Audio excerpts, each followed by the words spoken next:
El siguiente segmento tiene contenido o opinión.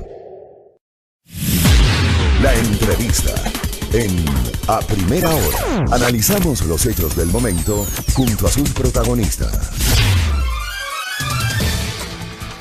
7:06 en la mañana, gracias. Nos escriben desde varios lugares. Gracias a Cecilia Morales desde los Estados Unidos, muy gentil por su sintonía, por honrarnos. Doña Cris de Moreno, que también siempre nos amplifica.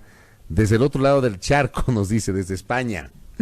Nos escribe, gracias. Gracias a todos quienes a lo largo de este año se han unido a nuestra sintonía. Desde Loja también, no tenemos señal abierta en Loja, pero nos escuchan a través de la internet y del Facebook. Gracias a Roberto Sánchez, que también se enlaza con nosotros dentro de los mensajes que estoy leyendo. Gracias a todos ustedes. Claro, nos quedamos con esta iniciativa, en el curso de este diálogo con Eduardo Franco. No sé si las primarias en el Ecuador real, en el Ecuador ideal debería ser posible. En el Ecuador real no creo que sea posible, realmente, porque hay evidentemente intereses políticos, hay aspiraciones legítimas, pero la discusión es qué tan legítima puede ser esa aspiración en función del bien común y de la necesidad de aglutinar una corriente política en particular. En el Ecuador el ejercicio de las primarias ha sido muy incipiente. Ya lo vamos a comentar con nuestros invitados. Yo recuerdo, por ejemplo, las primarias internas de la Izquierda Democrática de cara a las candidaturas del año 88. Primaria interna que permitió o ratificó la candidatura de Rodrigo Borja por sobre Raúl Vacacarbo. Borja fue el candidato en el 88. Luego de haber participado en dos elecciones anteriores, en la del 79 y en la del 84, en la que llegó a la segunda vuelta y perdió frente a León Febres Cordero. Hubo primarias internas en Izquierda Democrática. Hubo primarias internas en Alianza País y fueron primarias abiertas para integrar listas y designar candidaturas en las elecciones de 2009. Tuvieron una serie de tropiezos esas primarias y nunca más se volvió a aplicar un ejercicio similar. Pero debería ser lo sano, ¿no?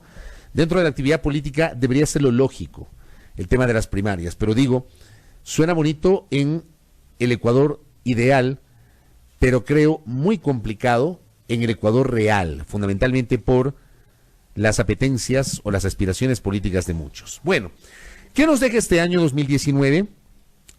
A lo largo de esta semana hicimos un análisis político el lunes, un análisis económico el martes, un análisis sobre lo que ha ocurrido en el curso de este año en Quito, en la ciudad, un año de transición respecto de la conducción de la administración municipal.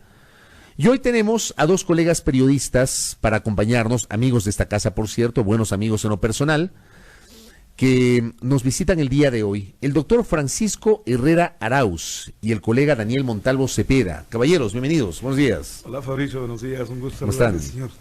Muy buenos días, muy buenos días. Casi se atrasa el señor Moncayo, el señor Montalvo. Le traiciona el el subconsciente me traiciona. ¿Cómo les va? Gracias por venir, gracias por madrugar. Francisco Herrera Arauz, valoración de 2019. Es muy preocupante la valoración. Es el año en el que el 2019 le estalló el odio del fascismo anticorreísta. Y es el que ha provocado toda la desazón que vivimos en el Ecuador de manera tan difícil y tan cruda. El odio anticorreísta que ha llevado desde la más simple expresión de ataque o de virulencia en contra de otra persona, porque piensa diferente, hasta llegar al grado extremo de la amenaza contra la vida de las personas, sin considerar la integridad de los demás. Es un año en que el gobierno incentivó ese odio y que motivó la separación violenta de los ecuatorianos, que hasta este momento no logra superarse y le veo muy difícil que se supere. Daniel Montalvo. Fabricio, yo creo que el 2019 es un año también del despertar, del sacudirse. Y es que cuando tú estás cayendo y no tienes conciencia de que estás cayendo, llega un momento en el que te estrellas y te diste cuenta que te caíste. Eso fue el 2019. ¿Quién despertó el 2019? ¿El país? ¿Quién? A ver, yo no voy a hablar del pueblo ni del país, porque son intelequias difícilmente de aunar en un solo criterio. ¿Sí? Pero un grupo de personas se despertó al verse de un día para otro sin empleo. Otro grupo de personas se despertó de un día para otro al verse enfrentadas a un grupo de políticas o un conjunto de políticas por las que no votaron. Otro grupo de personas se despertó de frente o de golpe en contra del abuso del Estado. Otro grupo de personas, no estoy hablando, insisto, yo no estoy hablando, de un solo sector. No puedes hablar de un solo sector. ¿Coincide con esa visión, Francisco? No, para nada en lo absoluto. El grupo de personas, me falta uno. Un grupo de personas que se despertó y se dio cuenta que ya no tenían a quién vender. Correcto, quédate ahí. Francisco, ¿por qué no coincide con esa visión? Porque yo no creo que haya adormecimiento colectivo, que es lo que daría a entender el querido amigo Daniel. Hay una actitud permanente. El Ecuador siempre vive en una especie de espíritu crítico constante, que muchas veces le ha llevado a tener actitudes violentas, en otras actitudes permisivas, en otras lisonjero, en otras aceptador, en otras rechaza con mucha facilidad. Y eso sí le suma colectivamente. Nunca le he visto al Ecuador sometido.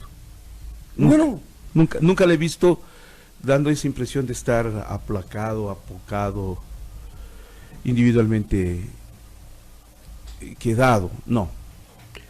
Yo iría un poco más lejos. Creo que el Ecuador en el 2019 comenzó a cosechar el odio que había venido sembrándose desde hace tiempo atrás. Yo lo advertí. Yo fui víctima de esa primera racha de odio en el 2014. En el 2014, cuando el voto del odio le elige al señor Mauricio Rodas. Entonces, el primer argumento es: hay que destrozarle al otro. La campaña electoral fue virulenta. Fue dirigida por el señor Jaime Durán Barba, que llevó a la alcaldía de Quito a un muchacho que ni siquiera conocía Quito, porque los quiteños somos un grupo de borrachos, de sucios, de desordenados, que no nos gusta ni respetar los semáforos y nos encanta beber cerveza en las esquinas o mearnos en las calles. Claro, porque Suiza, digamos, Quito no es Suiza, carajo. Y al grito de semejante barbaridad explotaron ese odio político y terminó eligiendo al alcalde más mediocre que ha tenido la ciudad. José Ingenieros escribió un libro que se llama El hombre mediocre. El fiel reflejo es Mauricio Rodas. El fiel reflejo, puntual y exacto. Pero eso fue el inicio, no lo advirtieron o no quisieron advertirlo. Estábamos muy cómodos viendo cómo alguien se tomaba el poder al grito del odio porque había que acabar con el correísmo. ¿De acuerdo? 5 años después, de tanto discurso de odio, de tanto odio acumulado, ¿qué tienes? El resultado es realmente funesto. Tienes una sociedad ya no polarizada, sino enfrentada en grado extremo, que no ha tenido válvulas de escape. Esa es la diferencia. Esas válvulas de escape que son necesarias y que en algún momento iban a estallar. Claro. Si tienes un gobierno elegido en el 2017, con un discurso, con un plan de gobierno, con un proceso económico, al que le chantajean con tanta facilidad porque parece tiene algo o mucho que esconder, los poderosos sectores económicos que nunca llegarán por elecciones, porque está condenado el esquema de derecha a ser enfrentado, al menos en América Latina lo estoy viendo, con tanta radicalidad, y no les van a permitir que lleguen por elecciones. Entonces, utilizan al señor presidente para manipular el proceso. Bueno, en su momento los poderes económicos sí llegaron al poder, ¿no? 84 y 92, por mencionar dos ejemplos, y súmale el 98 también. Correcto. Yo te digo ahora. Yo te digo en la Hoy, última década. en el Ecuador de hoy no. Claro, en el de la última década. Van perdiendo elección tras elección. Candidato tras candidato. Por eso hicieron lo que hicieron con Rodas, ¿no? Representante de la extrema derecha. Termino. Cierra esa parte. En el 2017 son elegidos representantes de un grupo triunfante con un esquema social distinto. Los poderes económicos aprovechan y chantajean al mandatario y tenemos lo que tenemos. Si lo que está pasando en el Ecuador es que han estallado un fascismo anticorreísta, ya vamos a ver cómo se vive con eso, que lamentablemente en el país ha terminado por destrozar todo el esquema anterior. Pero porque se traicionó ese esquema, pues.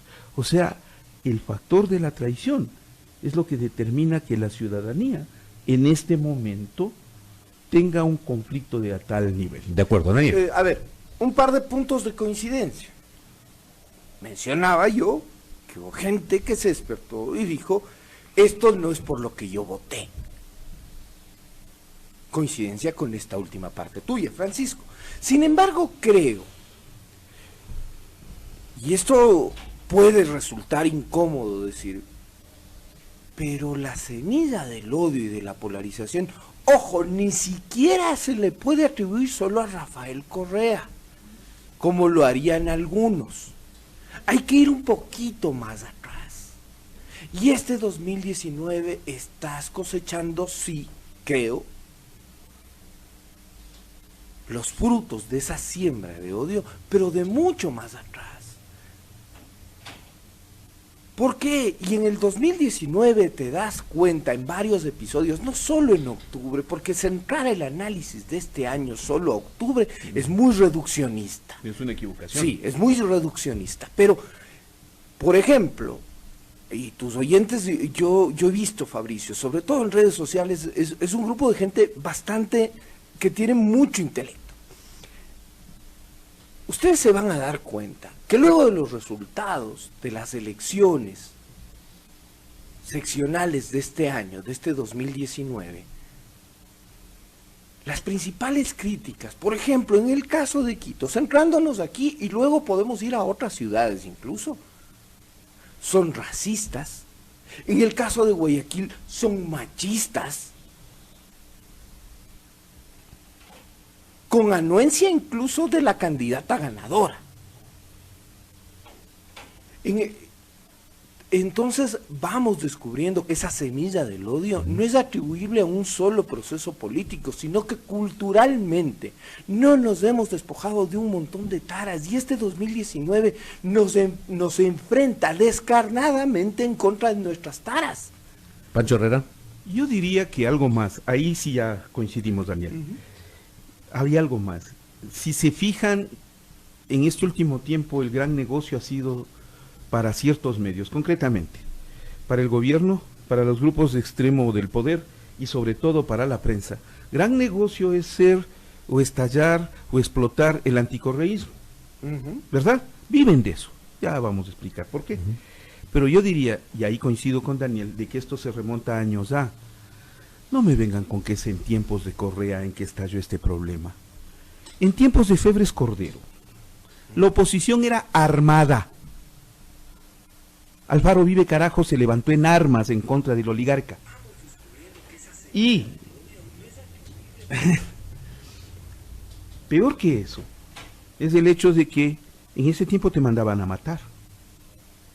Fue el tiempo de los desaparecidos, fue el tiempo de la guerra sucia, fue el tiempo de todo un conflicto que se estableció en el Ecuador desde ese entonces. ¿O quieren que nos olvidemos de eso? No, no es posible olvidarse, porque los procesos se represan y en un momento determinado estallan.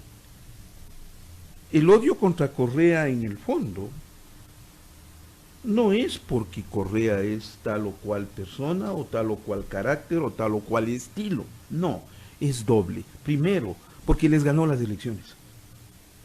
porque les ganó 7, 8, 9, 10 veces las elecciones. No le pueden perdonar eso, que su esquema político se haya caído. Y el otro, que les robó, les quitó, mal utilizo la palabra robó, no, les arrebató los negocios de los cuales ahora ellos tratan de fomentarlo o explotarlo a través de la actual. Pero ahí, por ejemplo, ¿cómo se entiende que hay sectores que dicen que durante ese gobierno la banca tuvo las mayores utilidades y el sector empresarial tuvo la mejor situación económica? Mira, ellos exigieron, bajo la figura de que se apoye al sector privado, todo. En los 10 años de correísmo, el sector privado recibió 297.000 millones de dólares. Y buena parte de eso se fue al exterior, fugaron los capitales. Hay denuncias de hasta 100.000 millones de dólares llevados fuera del Ecuador. El Estado no hizo ni tornillos. El sector privado lo hizo todo. Las grandes construcciones, los sobreprecios son los del sector privado. La corrupción es del sector privado. Con la anuencia del sector público también. Por supuesto, pero perdóneme. La corrupción no puede ser solo de un sector. No. Y estoy de acuerdo contigo. No más que hay que darle preeminencia a qué sector es el más corrupto. Y por supuesto. Y es el sector privado. Pues. Por supuesto. El sector privado, que quería explicar esto. Sí, por favor. El sector privado es el que promueve y genera eso. Y claro, monta al mismo tiempo el esquema de oposición supuesta para seguirse aprovechando de los negocios. Y ahí surge el negocio de ser anti-Correa. A pesar de disfrutar de los negocios en el Estado, a pesar de recibir los dineros del Estado, a pesar de hacer pingües ganancias a través del manejo del Estado. Pero como son voraces, como su apetito es voraz, quieren más, cada vez más. ¿Y cuál es la parte que no les dejó el gobierno anterior? Telecomunicaciones, servicios básicos, puesto diario, puestos, concesiones privadas, manejo de carreteras, manejo de todos los servicios básicos en las distintas provincias. No vamos, es demasiado grande y eso siempre lo quisieron. Ahora, fíjese, y lo tienen ahora con un gobierno que está privatizado. Fíjese una cosa, Daniel. Hablamos del 2019. Rafael Correa dejó el poder el 24 de mayo del 2017, hace 2 años y medio, y seguimos hablando de Correa. Y a lo largo del año hemos hablado todo el año de Correa. ¿Por qué, Daniel? A ver, es que eso es, no solo es 2019, fue 2018, y seguramente será 2020 y también en la campaña del 2021, Fabricio. ¿Por qué? Y es que no solo es un discurso que está o pasa porque haya gente que le extrañe o porque le odie, sino que ha sido la gran muletilla de este gobierno. Y si tú te remontas a los inicios de este año y al ejercicio del Consejo de Participación Transitorio, y a todas las ejecutorias y mal ejecutorias del Consejo de Participación Transitorio, que se nos están quedando de este análisis, porque yo creo que deberíamos ir desmenuzando más bien mes por mes, para irnos dando cuenta, porque yo decía que este es un año de despertarse, de abrir los ojos y decir, carajo, ¿qué hicieron? Perdón la expresión, pero que es bastante... soy seguidor tuyo, Pancho, lo confieso. Escucho mucho tus editoriales y el carajo está acompañado en varios. Dios le pague. Sí. No, entonces cuando tú abres los ojos y dices, carajo, yo no voté en la consulta por esto, carajo, yo no quería que hagan esto. Oye, o hasta dónde van a llegar, te vas a dar cuenta que entre enero, febrero, marzo, siempre tienen una muletilla cuando se ven contra la pared. Pero es que, mira, y ha sido culpa de Correa, para bien o para mal. Es que es un buen negocio utilizar, y por eso digo que estallan el odio, para manejarlo desde el fascismo anticorreísta. El fascismo anticorreísta es la agrupación de todos aquellos que, por una u otra razón, quieren juntarse, el odio los junta, para oponerse a Correa. Pero en el nombre de oponerse a Correa, atacan a todo aquel que se opone a su criterio. En eso son fascistas. O que critica su criterio sin que se sea opositor. Que no coincidan con Ejemplo, su forma de pensar. nos pasa a los periodistas. Claro. Pero ¿cómo se entiende lo de Moreno respecto de Correa cuando Moreno fue su vicepresidente 6 años, Francisco? Porque Moreno es un presidente chantajeado. Moreno es un presidente chantajeado. Yo le tengo consideración al presidente. Debe ser muy difícil manejar el país como lo está manejando y por eso opta por la muletilla de atacar a Correa, porque en el fondo es buen negocio, ¿no? No pueden quitarse a Correa de la cabeza. ¿Quiénes? Primero los sectores a los que no les permitió hacer los grandes negocios, llevarse el Estado en ruedas. Para ellos, incentivar el odio. Para los sectores políticos a los que les ha arrebatado el proceso electoral, el odio es su mejor esquema. Pero para la prensa, para la gran prensa, el odio es el elemento vital que les permite mantenerse activos y vivos. Es decir, la gran prensa no puede vivir sin mencionar, vuelvo a lo que tú decías, Fabricio, sin mencionar a Correa. No pueden vivir. Le tienen que vivir rodeando todos los días e incentivando el odio todos los días. El problema es que seguimos viendo, y eso yo le decía ayer a la ministra Ocles que estuvo por acá, seguimos viendo el retrovisor. Todos. ¿Qué pasa cuando manejas solo viendo el retrovisor, Fabricio? ¿Ah? ¿Chocas? ¿Te puedes chocar? Y eso pasó este 2019. Ya, este 2019, vámonos al 2019 en términos solo del paro. El paro no es una expresión en contra del gobierno solamente. Si lo van a entender así, equivocados.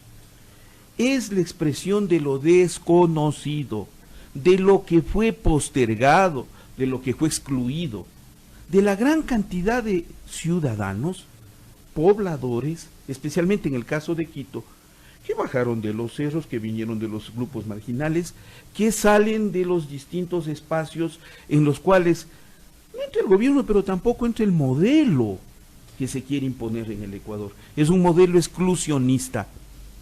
Y entonces, ¿quiénes salieron en realidad? Los jóvenes desempleados, o nadie les toma en cuenta. O los marginados que no entran a las universidades. O los chicos sin empleo.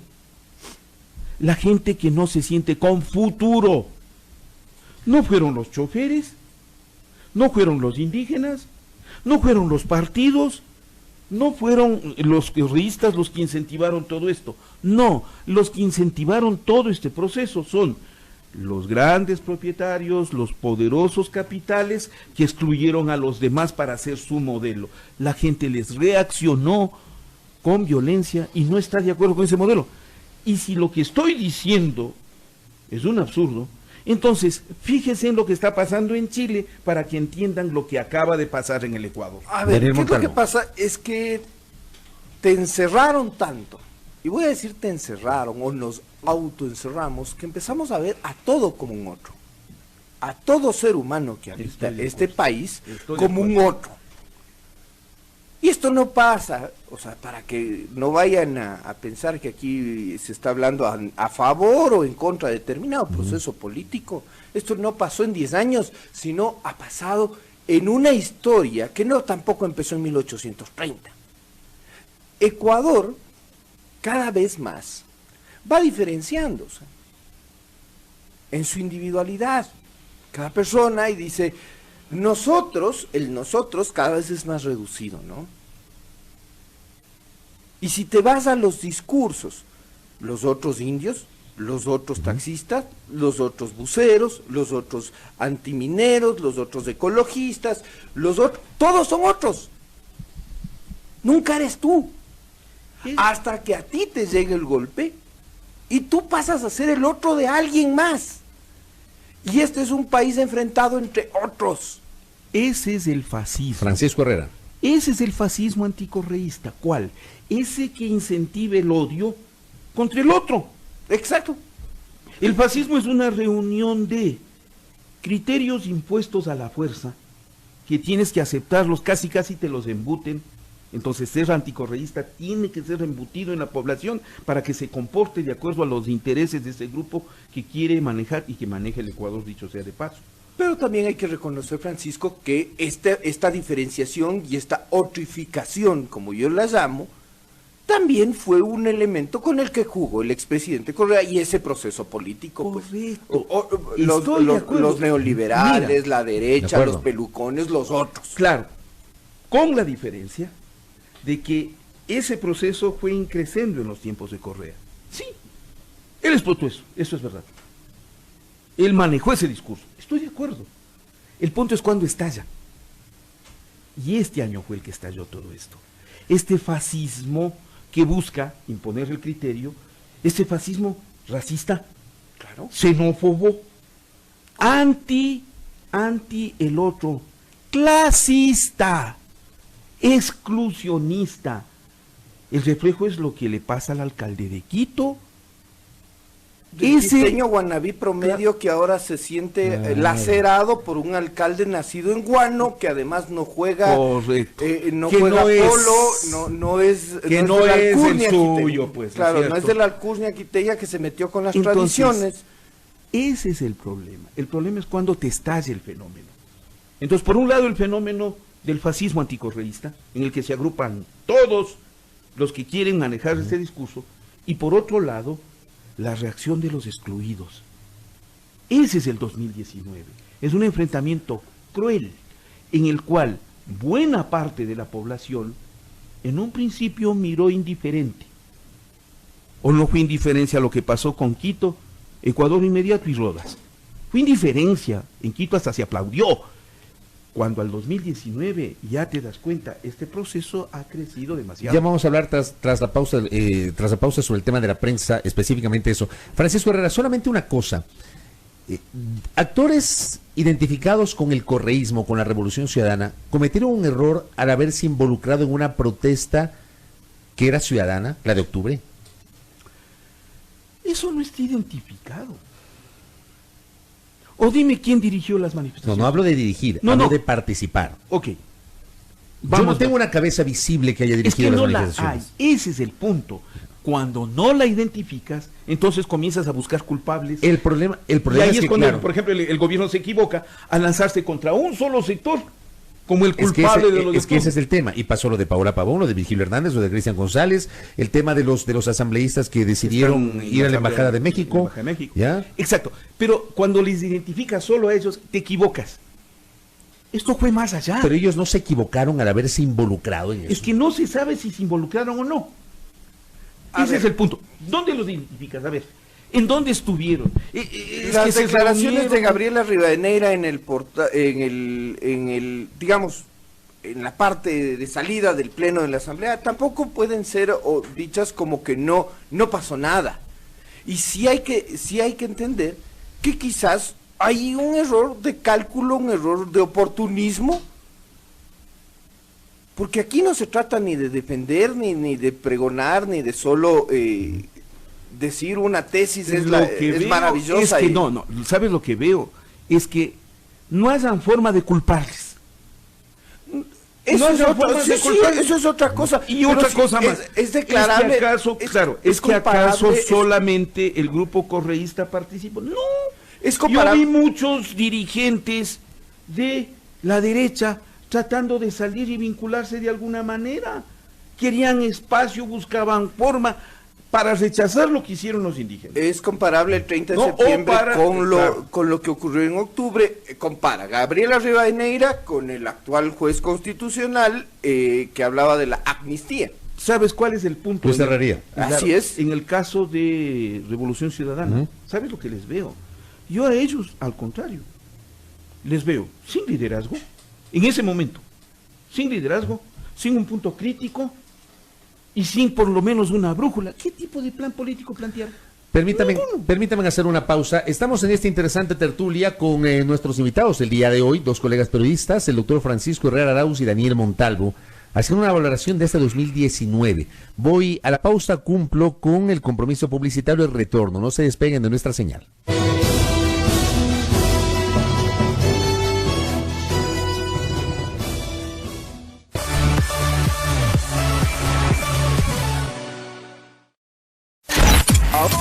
Ahora escucha Majestad FM. Ahora escucha Majestad FM en el canal 3 de TVNet.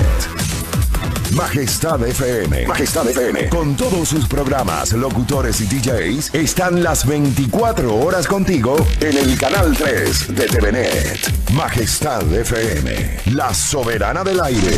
Ahora en el canal 3 de TVNet.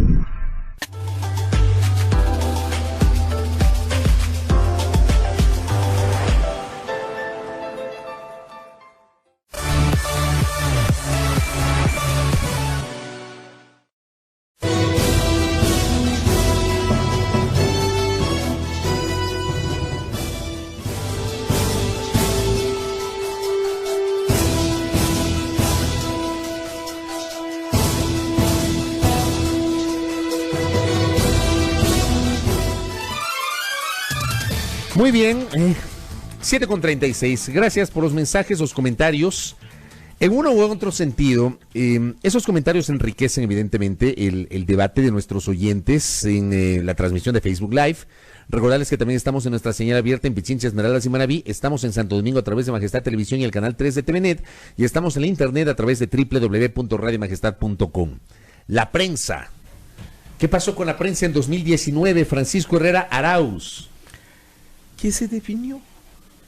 Ahora sí se definió. Este año sí fue la definición precisa. ¿Cuántos años en el ejercicio tienes tú de la profesión? 40 años. En 40 años de ejercicio de la profesión, ¿viviste, sentiste algo similar al rol de la prensa hoy en el Ecuador 2019? ¿Tan entrevista? No. ¿Tan miserable? No. Es el primer año que les ¿Tú veo. calificas a la prensa de entreguista y miserable? Sí, señor. Sí, señor. Y la están pagando caro. Les aviso, la están pagando caro. ¿Por qué? En los 10 años de Correa hubo un grupo de la prensa, de la gran prensa, que se alineó con la oposición. Y eran los propietarios de la ética, de la defensa de la verdad, de la defensa de los gremios. Eran ellos. Hubo una gran cantidad de prensa que no se alineó, que no nos alineamos. ¿Dónde están las radios de provincias? ¿Dónde están los medios de comunicación provinciales y regionales? ¿Es que acaso se fueron corriendo detrás de la gran prensa? No se puede. Ahora, déjame hacerte un ejercicio crítico, si me lo permites. Porque a ti te han acusado de en el gobierno anterior haberte alineado con el gobierno. Correcto. De Correa. Y te hago esa pregunta directa. Correcto. ¿Fue así? ¿Te alineaste con el correísmo? No. ¿Con qué no me alineé? No me alineé con los sesgados, pues. Con los anticorreístas. Y hasta le pongo fecha de cuando no me alineé. El 8 de marzo del año 2007, cuando firmaron el famoso comunicado denominado El Intolerable, que está publicado en todos los periódicos, con los cuales ese grupo de la gran prensa se subió a pelearse con Correa. Porque era la disputa de negocios, era la disputa de procesos, era la disputa El 8 de marzo de 2007. 2007, lean El Intolerable. Esas fueron las fechas en las que hubo el relajo en el Congreso, pues acuérdese usted, la destitución de los 57 diputados. Correcto. Y la convocatoria previa Entonces, a la consulta popular. A mí se me invitó a formar parte de ese grupo y les dije que no, porque no estoy de acuerdo. Tú no estabas alineado con el correísmo, tú descartas eso, tú le dices a nuestra audiencia. Sí, y de frente, y se lo he dicho al propio Rafael Correa, a él. Lean o escuchen las entrevistas de Ecuador Inmediato con Rafael Correa. Cuando le digo, no lo soy. No me alineé con los que se oponían a Correa, con los sesgados, que ahora están cosechando todo el resultante de su odio sembrado. Mírenlos, mírenme a mí. 15 años de ejercicio en Ecuador Inmediato que están reflejados exactamente todavía en la web y que han sido clausurados por este gobierno. Mírenme, ¿dónde hay una noticia sesgada? Les reto a que miren la historia. En cambio, sí les puedo acusar a ustedes que en esos 10 años sesgaron, falsificaron la verdad, alteraron la razón. Si ellos me vienen a juzgar a mí. ¿Está ocurriendo lo mismo hoy? Claro que está ocurriendo lo mismo, no más que ya se extendió, pues. En mi tiempo era el único al que le acusaban de ser correísta. ¿Por qué? Porque tenía un gran medio. Tenía un gran medio que les enfrentaba a ellos con versiones verdaderas, porque dije la verdad. Ahora, en este momento, ya son muchos los correístas.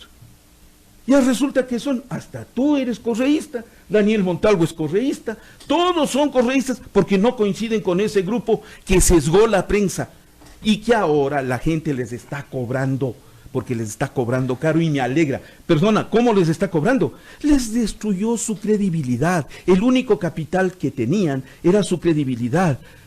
La gente ha dejado de ver canales, escuchar emisoras, escuchar a periodistas y leer periódicos. Ayer, una prueba puntual, un diario de parroquia que existe en este país publica una edición de Inocentes que antes era festejada, ayer era de ver acumulada en las calles, acumulada.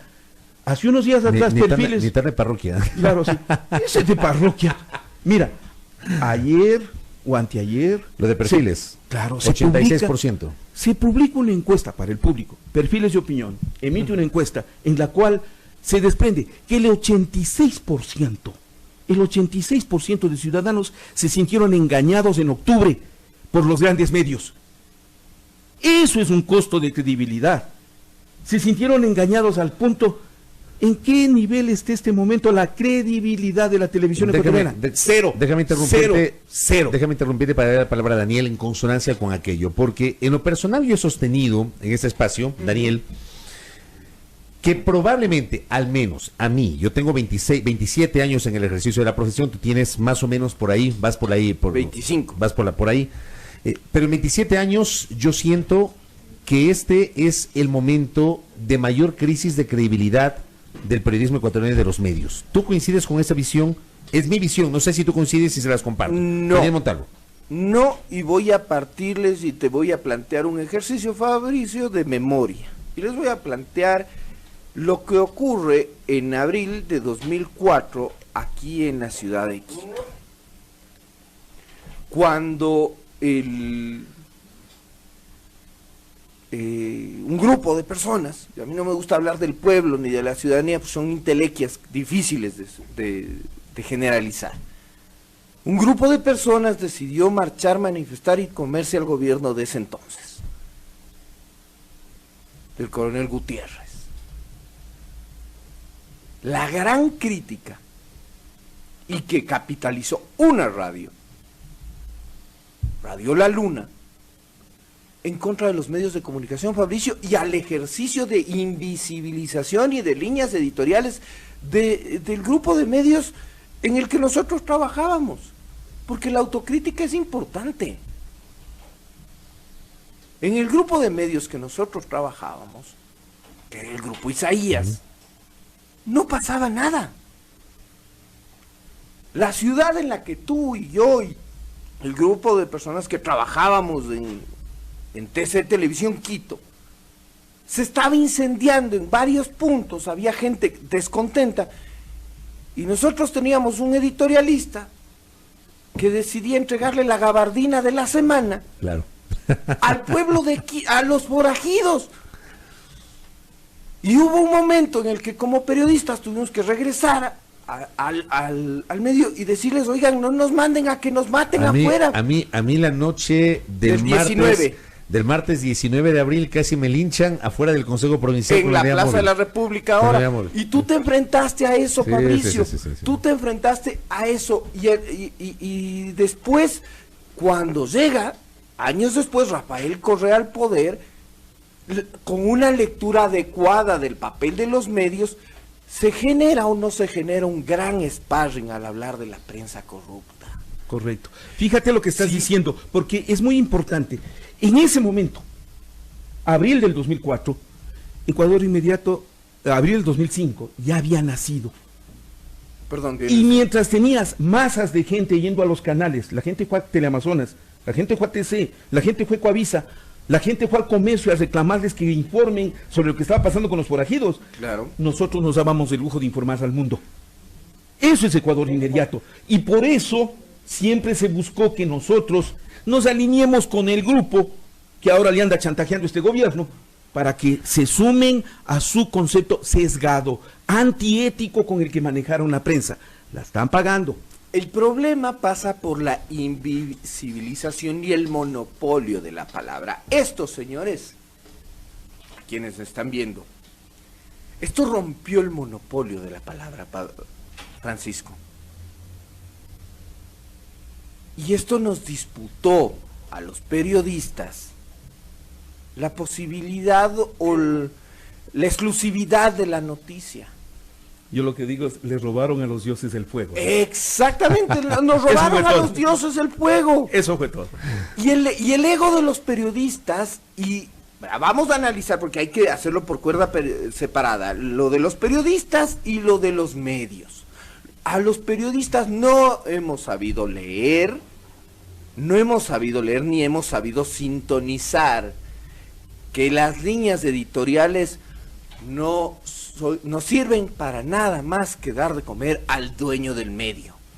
No tienen que ser interiorizadas ni defendidas a capa y espada por sus periodistas. Sí, cierto es, van a decir, ¿y por qué no renunciaste los 10 años de... Claro, eso es lo primero que te dicen. No, ¿y por qué no renunciaste cuando el canal en el que trabajabas estaba en manos de Correa? Y yo les respondo, no renuncié porque siempre ejercí un periodismo honesto, y porque nunca, y oíganseme bien, nunca, de frente a mí me pidieron hacer una noticia de tal o cual. Cuando ya salía, sí recibía críticas de mi director, oye, pero ¿por qué le pusiste al tal y cual? Si es que, le dije, ve, porque el que tiene que dar las explicaciones políticas eres tú, yo lo que tengo que, a quien yo me debo es a la gente que ve mi nota. Mira, Francisco Herrera, tan grave es el tema. Y por eso yo le invoco al público cuando se nos acusa de determinada situación, cuando te acusan de correísta, por favor, revisen el material, porque hubo mucho periodismo honesto en esos 10 años, y lo hay ahora. Hubo mucho del periodismo sacrificado por la verdad. Revisen, yo les pido en el caso de Ecuador Inmediato, y encontrarán información contrastada, veraz, plural, donde están todas las voces. Revísenlo. Y así como en nuestro caso, Montalvo es una prueba, Fabricio es otra prueba, Alexis Moncayo es otra prueba, y así, cantidad de colegas periodistas que produjimos en ese tiempo un material respetable frente a ese material totalmente deleznable, cuestionable, que se publicó en los medios y que hicieron todo este esquema del odio. Correcto. Ahora, permíteme solo un por segundo. favor, Francisco. Ahora, en este momento, 2019, ¿qué pasa con la prensa? Que la gran prensa echó por el inodoro toda su credibilidad. ¿Quién les ganó la mano? Nosotros estábamos cerrados, Ecuador Inmediato. Lo que sí teníamos eran las redes sociales y muy poderosas. Pero hubo ejemplos brillantes, pues. Wambra Radio, Radio La Calle, las redes sociales, los grupos que en determinado momento decidieron informar por ellos. La CONAIE tuvo su propio sistema de información. Ya no dependió, felizmente, de lo que ponían los canales.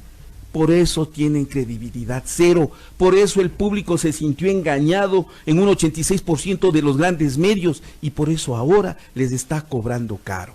Yo te voy a decir, Fabricio, Francisco, dos episodios grandes y que no nos han abierto los ojos. 30 de septiembre de 2010, la irrupción en Ecuador TV. Claro. ¿Por qué? Porque ahí era una turba de desadaptados que querían... No, era una parte de la ciudadanía que no se sentía identificada con... Y en octubre de 2019, lo que pasa en Teleamazonas.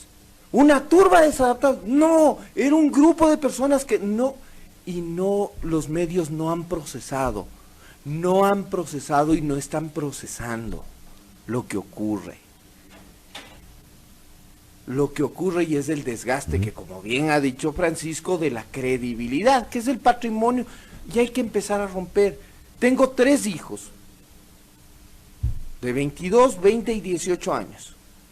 Ninguno de los 3 lee un diario, escuchan radio poco, muy poco, y televisión cero. Se informan por otros y ven con una mirada crítica al periodismo. ¿Sabes qué ven? El problema es que durante esos 10 años en los que se acusaba a los otros como correístas, ustedes están sufriendo ahora esa consecuencia, ¿no es cierto? Ya. En esos 10 años, informar con la verdad, sin sesgo, con ética, pluralmente, de manera adecuada, eso era mal visto. porque para ellos el escándalo, el conflicto, el ataque a Correa, del cual han hecho buen negocio atacándole, era parte de la información con la que le tenían embobado al público. Cambia de gobierno y la actitud de esos medios cambia también, ¿no es cierto? Bueno, que siguieran siendo críticos sería aceptable. Que mantuvieran ese nivel de criticidad también sería valorable. No, lo que hicieron fue volverse cómplices del gobierno y se callan. Lo que la ciudadanía no les perdona es que ahora esos grandes medios se hayan callado, se callen las fallas de Moreno, le maquillan el discurso, se olvidan de determinadas cosas. Se olvidan el texto. Se olvidan el texto y son parte de ese esquema canalla de mentirle a la gente, porque también callar es mentir, y es lo que está pasando con los actuales medios. Exacto. Correcto. Ahí creo que vamos a entrar en una coincidencia, porque los mismos medios que en 2017 ponían en duda el triunfo del actual presidente, hoy por hoy, en 2 años después, hablaban del atentado al legítimo presidente, con el intento de subversión del orden. Yo siempre cito el caso emblemático de la segunda vuelta electoral De 2017. del 2017, del 2 de abril. Tanto la campaña de la segunda vuelta cuanto la noche mismo de las elecciones y del anuncio de los resultados. Es un ejercicio interesantísimo para el debate público y el comportamiento de los medios, claramente alineados respecto de una o de otra candidatura. Así fue. Estamos dialogando con Daniel Montalvo y Francisco Herrera Arauz, haciendo una valoración del 2019. Alertar a nuestra audiencia, tenemos un problema con la señal de radio en Pichincha, estamos solucionándolo, pero estamos transmitiendo por Facebook Live. Seguimos en señal abierta para Manabí y para Esmeraldas, y estamos también en www.radiomajestad.com. O coincidencia. No, tranquilo, pues coincidencia. seguimos. No, ya estás con la paranoia. A veces pasa. A ver, 2020, ¿cómo se proyecta Francisco Herrera Arauz, tomando en cuenta la particularidad que será un año preelectoral? Fatal. A ver, ponle en 3 espacios. El primero, en lo preelectoral, en lo electoral, porque la campaña será en este año, lo que tienes es una clase política que se disputa a dentelladas el único espacio que tiene, que es el ser opositor a Correa. Todos van a competir contra Correa, toditos, pero sin excepción. Qué bárbaros, le van a tener en la punta de la lengua. Eso solo demuestra mediocridad. Nuestra clase política es mediocre, sin excepción alguna. Y si hay alguna excepción, esa me confirma las reglas. Primero. Segundo, tú tendrás un año económicamente muy difícil, con medidas económicas que el gobierno se vio obligado a adaptar por haber sido entregado al Fondo Monetario Internacional con anuencia de esa clase política, y que la va a hacer pagar a la población y la va a hacer pagar caro. Y tercero, tú tienes una prensa que todo lo que topa daña. Entonces, candidato al que le apoye la prensa, por ese no votamos. Candidato que se muestre favorable, no como lo que pasó en el 2017, en donde tienes tanta definición por una otra candidatura, en esta no. Ya no les creemos, me sumo al grupo, ya no les creemos, y entonces ustedes, todo lo que topan dañan, harán la fineza de no juntarse. Ponle peor al asunto. Si tú tienes una clase política preocupada por las elecciones, porque el poder les emboba, tú tienes una prensa preocupada por respaldar candidatos y candidaturas, porque el poder les emboba, y tú tienes en el medio a una población que va a tener que aguantar tanta miseria generada desde el Fondo Monetario Internacional. ¿De qué elecciones te vas a acordar? Pues por Dios, preocúpese del estallido social, no de las elecciones. Eso es indispensable. De acuerdo. Daniel Montalvo. El surgimiento del Bolsonaro-Trump ecuatoriano. ¿Tú crees que estamos en esa línea? Un Bolsonaro ecuatoriano. Un Bolsonaro ecuatoriano. Lastimosamente eso es lo que estamos creando. Estamos sembrando para eso. Voy a rescatar una parte de lo que decía Francisco Herrera. Se ha abonado el discurso, el territorio de la palabra, se ha abonado con odio. Y quien sepa cosechar ese odio,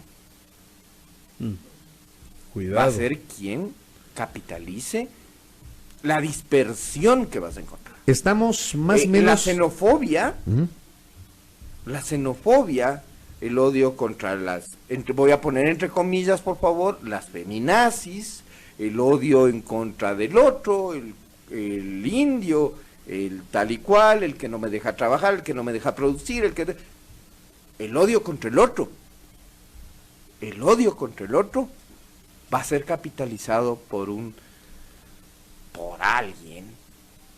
Y a mí, no quiero sonar podría ser un outsider. a Nostradamus, no quiero sonar a Nostradamus, pero el surgimiento de un Bolsonaro ecuatoriano y de una corriente que radicalice el tema y que va a partir este país peor. Francisco Herrera. Mira, me preocupa ahí que no se le dé el papel que tiene el gobierno en estas elecciones. Todavía nadie le toma en cuenta. Y dicen, no sabemos si tendrán o no candidato. Claro que van a tener candidato. De hecho, el presidente Moreno ya le posesionó en el cargo al señor Nebot, ya le posesionó al señor Lazo, dijo que algún día iban a ser presidente. Sí, él ya lo da por seguro. Con un Consejo Nacional Electoral detestable que no sirve para nada, que entre ellos se pelean las mediocridades y las incapacidades. Y al pelearse se han abierto las entrañas y se ve Claro. lo que tenían dentro. Sí, Así es. Entonces, no creo que el gobierno no tenga ningún papel, al contrario. Tenía candidatos, lo que pasa es que por su incapacidad se fueron cayendo. Yo les voy a poner un ejemplo de contradicción tan grave. Uno de los personajes visibles que puede ser evidenciado como candidato es María Paula Romo, ¿verdad? Hasta el negocio político lo pone a ella como la posible candidata. A ella y al vicepresidente. A ella y a Otto Sonol-Honsler. Pero, ¿cuál es el punto? Es lo que han hecho, lo que han dicho. Y te voy a poner algo que evidencia esa contradicción de manera muy clara. Ayer la señora ministra de Gobierno, María Paula Romo, sale en defensa de una dama que se queja porque un policía le aventó un piropo y sanciona a la policía por haber atacado a la integridad de una mujer. Y premia a un policía que pateó un delincuente y ha sometido en la calle. No, algo peor. Gobierna Twitter. ¿Quieres que vaya más lejos? Ya, es defensa de la integridad de la mujer, estoy de acuerdo. Estoy de acuerdo totalmente con ese reclamo de la dama frente al policía y la llamada de atención de la señora ministra. No hizo lo mismo cuando un policía, un botudo miserable, le pateó a una mujer en la cara por recoger una bandera. Que estaba arrastrada en el suelo en las patas de los policías. Ese acto indigno, la señora ministra de Gobierno no la tomó en cuenta. Ya, No la las protestó, protestas, pero no salió vamos al día a a día. aclarar. Caballeros, no sale a aclarar aquello. me quedan 2 minutos. Francisco, les 2 llaman la minutos. atención un policía que comete un exceso, un agravio a una persona, no a una dama, no a una persona, a un ser humano, ¿sí? Y les llama la atención. Y condecoran a un policía que ya ha sometido a un delincuente, lo patea en el piso. ¿Sabes? Entonces, si entiendes a dónde voy cuando digo que va a surgir el Bolsonaro ecuatoriano, al gobierno sintonizar también. lo que dicen las redes sociales, lo que la gente opina y decir, por ahí hay que decir sí a todo lo que la gente dice en redes sociales. No al fascismo, no al fascismo, y por eso al gobierno también se le han caído los candidatos, porque su gestión les acusa. Correcto. En 1 minuto, en 30 segundos, Francisco Herrera Arauz, en una frase corta, ¿cómo se advierte 2020? Crítico y caótico, por resultante del odio y por el fascismo anticorreísta. ¿Cómo? Les estoy diciendo bien claro, ustedes son los que promoverán este enfrentamiento para llegar a ese caos y ese estado crítico. Crítico y caótico 2020, ¿cómo termina 2019 en una frase? Fatal. Es uno de los peores años que ha tenido la integridad del país. Correcto. 2019 fatal, 2020 crítico y caótico, visión de Francisco Herrera. Daniel Montalvo, ¿cómo termina 2019? En una frase. Voy a citar una frase que posteé el 2 de mayo de 2016. Lo tuyo no es periodismo, lo mío sí. La polarización en los medios cada vez más evidente, el desangre de la profesión, cada vez menos credibilidad, y la gente en la calle ya no solo abuchando. Polarización. 2020, ¿cómo se proyecta en una frase? Absolutamente polarizado, como me ratifico en lo que dije antes, con el surgimiento de un líder, entre comillas, tipo Bolsonaro aquí en el país. Correcto. Daniel, gracias por el tiempo. Francisco, muchas gracias. Gracias, Muy feliz amable. año a todos. Gracias. A los colegas Daniel Montalvo y Francisco Herrera Arauz compartiendo aquí en la primera hora su visión sobre 2019 crítica, por cierto, su proyección de cara a 2020. Y gracias también a la interacción enorme de nuestros oyentes en la transmisión de Facebook Live. Vamos a tratar de solucionar el problema técnico que tenemos. No vean cucos donde no haya. Un problema técnico que tenemos acá, pero seguimos en la señal abierta en Esmeraldas Manaví. Estamos transmitiendo por Facebook Live y estamos en la internet. Al volver, hablaremos sobre estas buenas energías que también necesitamos para el próximo año. 8 de la mañana con 1 minuto en la primera.